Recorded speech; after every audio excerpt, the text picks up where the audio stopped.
Oi, gente! Sejam bem-vindos a mais uma aula de geografia.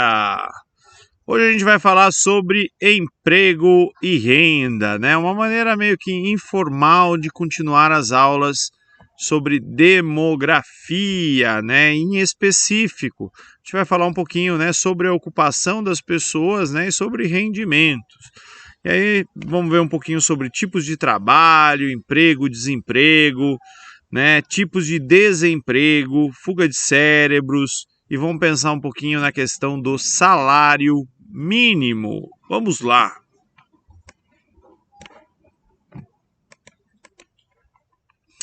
Então, ó, vamos lembrar de alguns conceitos, né? Primeiro deles é a PE, a população economicamente ativa, que basicamente, né, são os adultos em condições de trabalho em um país.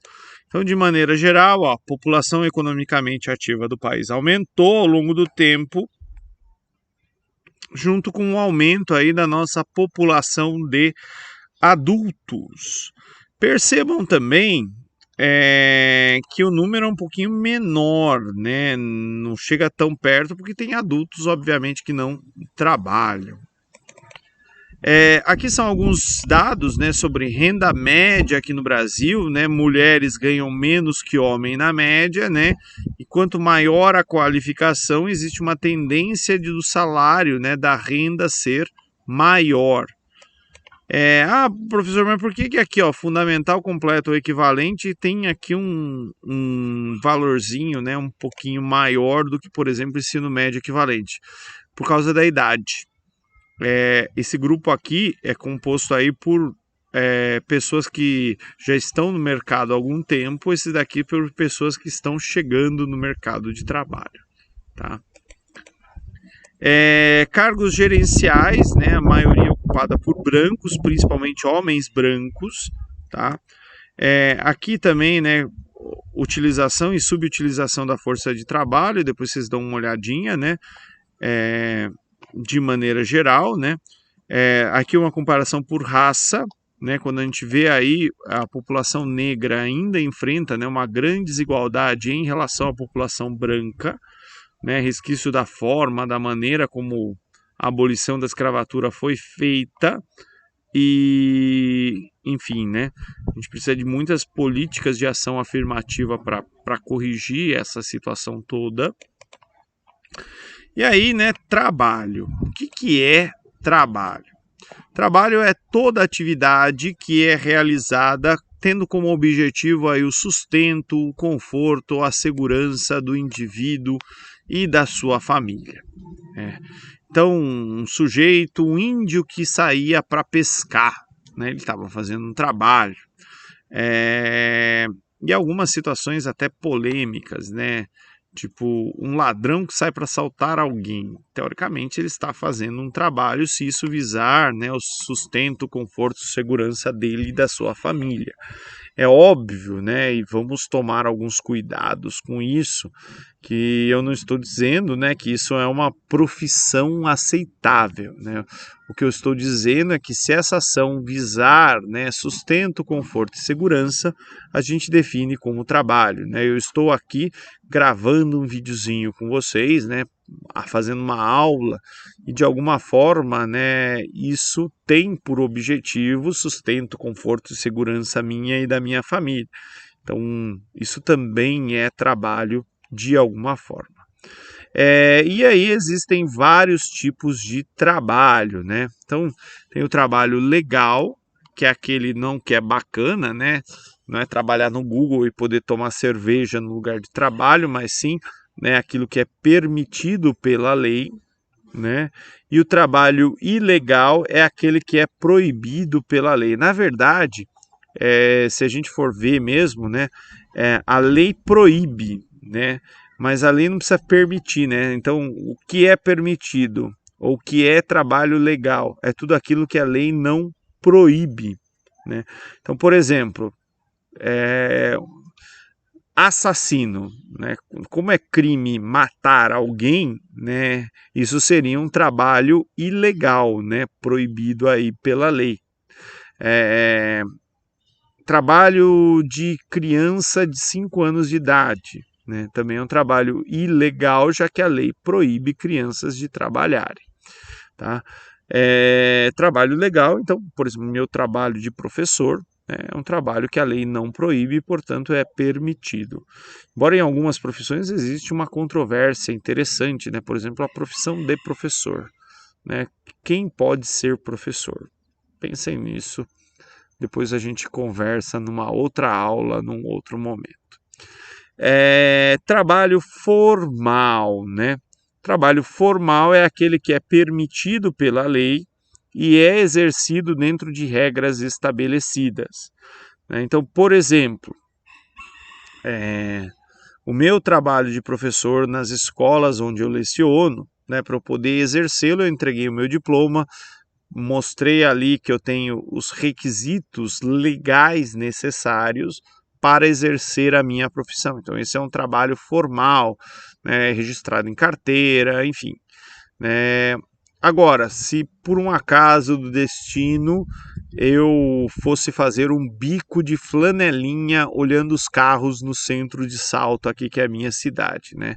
Isso seria um trabalho informal. A lei não proíbe, né, o trabalho de flanelinha, então ele é um trabalho legal permitido pela lei. Porém, né, não tem regras ali estabelecidas, eu não pagaria impostos do que eu ganharia como flanelinha, então isso, né, seria um exemplo de trabalho informal, né? Pessoas que cozinham em casa e vendem, né, para outras pessoas, pessoa que faz salgadinho, bolo, né, exemplo de trabalho informal, camelô, também um trabalho informal. Então é aquilo que a lei não proíbe, porém não está sendo executado, né, da maneira burocrática que deveria ser. Aqui, né, algumas informações sobre trabalho infantil, lembrando que na maioria dos países, né, trabalho infantil é ilegal, né, é proibido. Aqui tem todo um texto aí para vocês lerem, né, quantidade de crianças que exercem trabalho infantil no mundo, né, e muitas em profissões que são pesadas, tipo tráfico de droga, prostituição, tem um monte de coisa aí que é soldados, né, crianças soldados, como acontecia em alguns países da África. É, é muito louco pensar que em 2021 a gente ainda tem, né, muitas crianças nessa situação de vulnerabilidade. Aqui em específico no Brasil, né, dados sobre o trabalho infantil no Brasil, baseado na PNAD, que é uma pesquisa específica do IBGE de 2016, né, segundo essa pesquisa aí, ó, então a gente tem ainda 190 mil, né, crianças aí trabalhando, né, entre 5 a 13 anos. Isso envolve aí a criança que está pedindo dinheiro no semáforo, vendendo coisa, batendo de porta em porta, enfim, né, de alguma forma existe o trabalho de explorar essa indústria aí da esmola, da miséria, da doação. Tá? Aqui horas semanais em média, né? E a maioria também, né? Boa parte auxilia alguém da família sem receber salário, né? Aquela coisa de trabalhar fazendo alguma coisa. Tomem cuidado que isso é bem diferente, por exemplo, de quem é de classe média, às vezes o pai ou a mãe tem um negócio e a criança às vezes ou criança ou adolescente às vezes ajuda em alguma coisa ali, tipo atender telefone, né? Quando a gente fala de trabalho infantil aqui, é meio que jogar na costa de uma criança coisa do tipo, meu, se você não fizer, a gente vai passar fome, ou seu irmão vai passar fome. É jogar uma responsabilidade no ombro da criança que ela não deveria ter nessa idade. Bem, falamos de trabalho, vamos falar de emprego. E aí eu peguei uma definição de dicionário para definir emprego. O ato é feito de empregar, de atribuir uma colocação ou função a alguém, né? Então, o emprego ele está bem relacionado com aquilo que a gente chama de trabalho formal. Alguém está contratado para fazer alguma coisa para alguém segundo determinadas regras ou requisitos, né? E o desemprego é o contrário disso, né? As pessoas não têm essa condição. E aí, quando a gente pensa numa determinada sociedade, num determinado momento de tempo, dizem, né, que emprego gera emprego e desemprego gera desemprego. Então vamos lá, né? O emprego formal, com carteira assinada, ele traz uma certa série de seguranças para o trabalhador. Isso permite que esse trabalhador consuma mais coisas. Né? Ele consegue financiamento, ele consegue comprar uma casa, um carro, sabe que todo mês ele vai receber uma determinada quantia se ele for trabalhar. Então, como a vida econômica dessa pessoa está mais organizada, né? Esse dinheiro que ele gasta em diferentes áreas vai movimentar outros setores da economia e, portanto, vai gerar mais empregos. Quando a gente está num momento de crise, né, pessoas que perdem o emprego, passam a ter renda variável, viver de bico ou às vezes ficar sem renda nenhuma, as pessoas deixam de consumir e, portanto, né, outros empregos deixam de ser gerados. Por isso que emprego gera emprego e desemprego gera desemprego. E desemprego, né, a gente pode classificá-lo aí de diferentes formas, né? Existe um desemprego que ele é sazonal ou temporário, ligado aí à própria natureza da profissão, né? Ele vai durar uma temporada. O sujeito trabalha na colheita de café. Então ele vai, colhe café, terminou de colher café, ele vai ficar sem emprego, né? Ou o sujeito que vem para São Paulo, constrói um prédio, trabalha ali na construção civil, numa empreitada, terminou a empreitada, ele fica desempregado. Então, é o desemprego em função, né, do fim daquilo que dava para ser feito no serviço ou no contrato de trabalho existente. Desemprego conjuntural vai depender de uma determinada conjuntura, né, uma situação específica.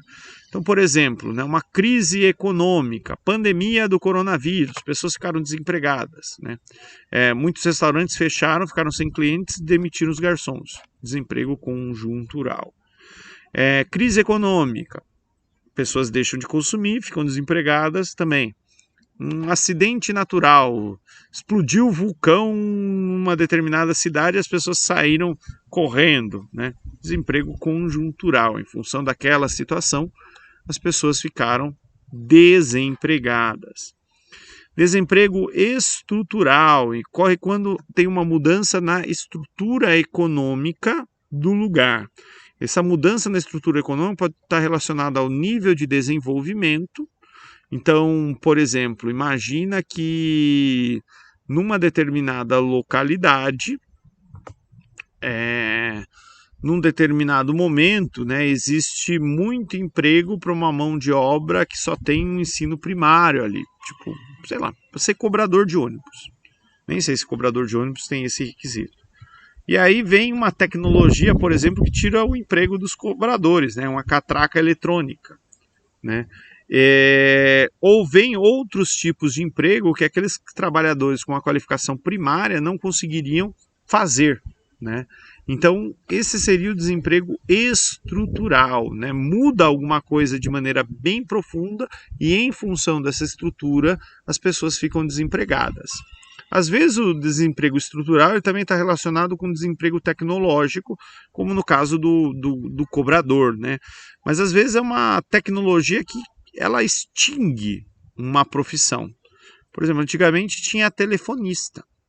Né? Hoje não tem mais o trabalho da telefonista, que era alguém que mexia lá nos fiozinhos para completar numa ligação. Né?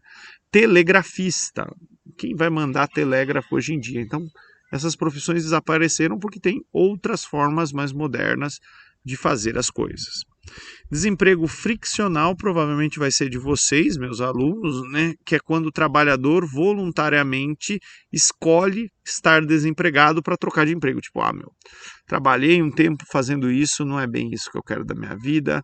Peguei aqui meu fundo de garantia, juntei um dinheirinho, vou ficar parado um tempo, depois eu procuro outra coisa ou adequada àquilo que eu quero, ou se eu precisar, né, eu vou lá para ganhar mais um dinheirinho por mais um tempo. Então, friccional de contato, de fricção. Desemprego de longa duração é aquele que vai durar mais tempo do que as políticas relacionadas à população desempregada do país, né? Então, por exemplo, aqui no Brasil a gente tem o seguro-desemprego, né? Então, o desemprego de longa duração é aquele que no final do seguro-desemprego, né, passou todo o tempo do seguro-desemprego e a pessoa ainda continua desempregada, né? Então, aí vai viver do quê? É complicado. E desemprego repetitivo ocorre às vezes, né, pelo tipo de trabalho, baixa qualificação do trabalhador, possibilidade que a lei permite, né? Acontece bastante hoje com a população bem jovem ou com a população bem velha perto de se aposentar, né? Adultos, né, bem velhos perto de se aposentar, melhor dizendo.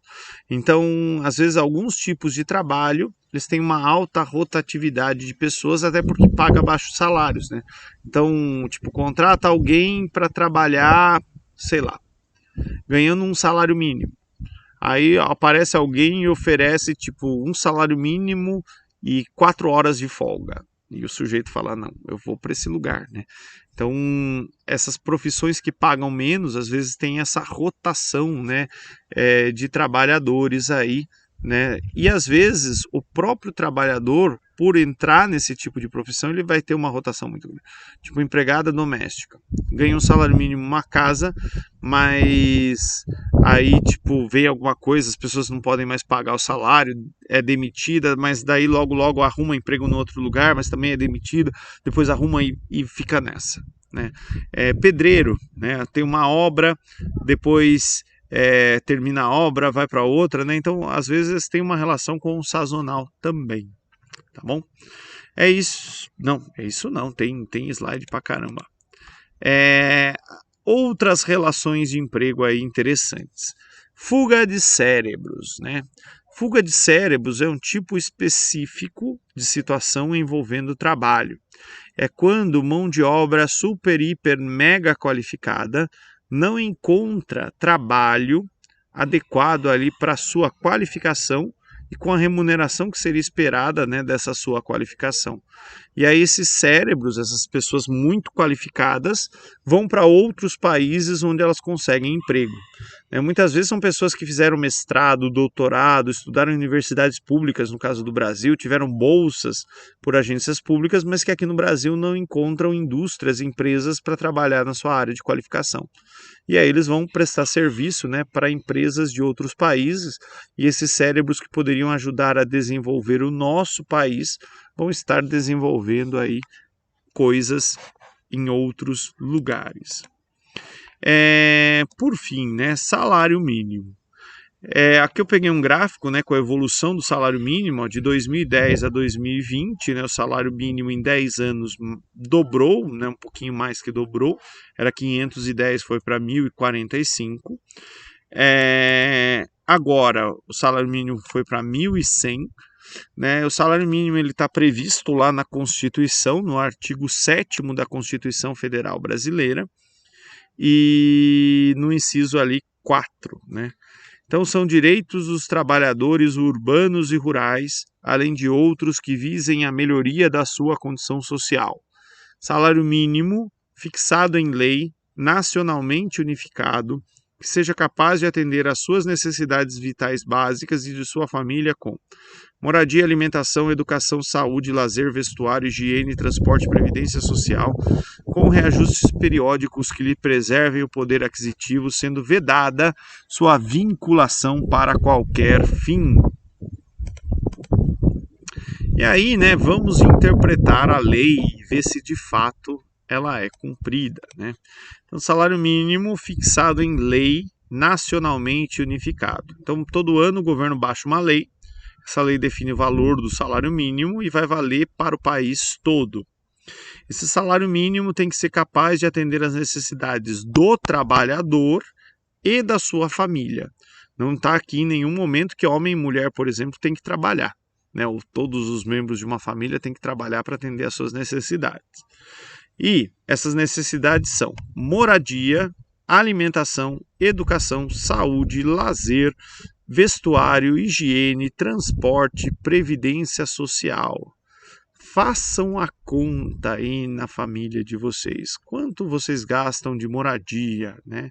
Aluguel ou prestação da casa, ou reforma da casa se ela for própria e quitada.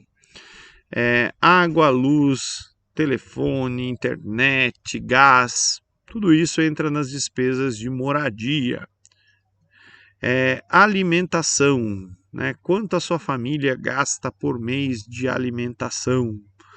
Educação, quanto se gasta de educação? Aqui pode ser a mensalidade de escola ou, né, material escolar, lanche na escola, tudo que tem alguma relação com a educação, inglês, por exemplo, natação, alguma coisa aí.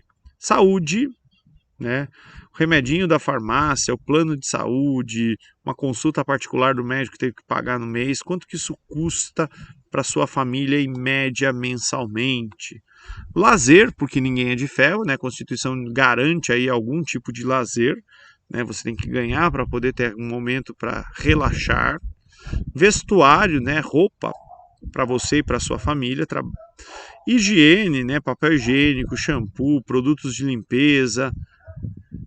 Transporte, né, de deslocamento, quanto que uma família gasta aí por mês, e previdência social seria, né, um dinheirinho ali para sobrar para contribuir com o sistema de previdência. Façam a conta aí, põem, né, um valorzinho na frente de cada, vocês vão ver que talvez o salário mínimo não dá para o mínimo, né? Além disso, com reajustes periódicos que lhe preservem o poder aquisitivo. Então ele tem que subir de tempos em tempos para você poder comprar num ano a mesma coisa que você comprava no ano anterior. E sendo vedada a sua vinculação para qualquer fim. O salário mínimo ele não pode ser vinculado. Tipo, um deputado ganha 40 salários mínimos, né?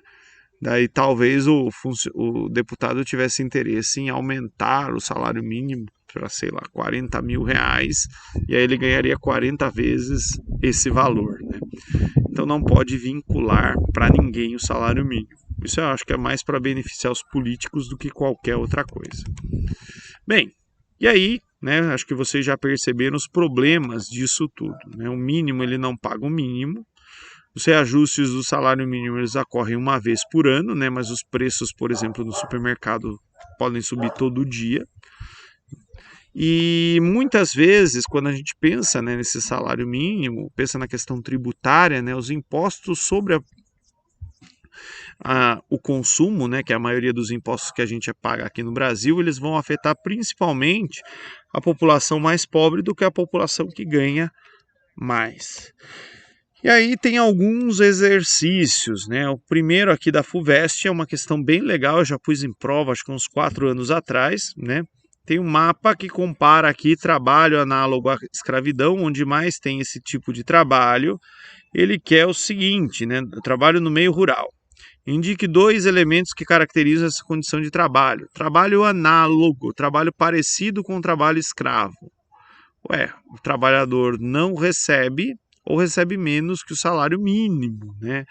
Ou, né, ele vai estar ali numa situação que é chamada escravidão por dívida, né? De alguma forma ele deve para o seu empregador e ele está ali trabalhando e nunca às vezes consegue saldar essa dívida.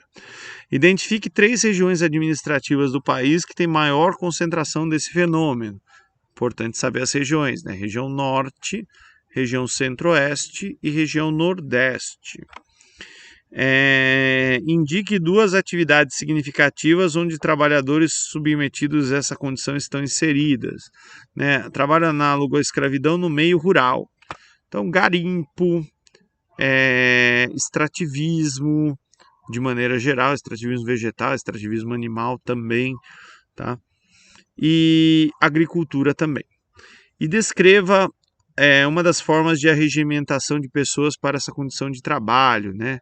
O sujeito vai lá, o gato, né, que é o nome que se dá para o intermediário dessas coisas, ele vai lá e oferece uma oportunidade muito específica, mas para pessoas que não têm recursos, né?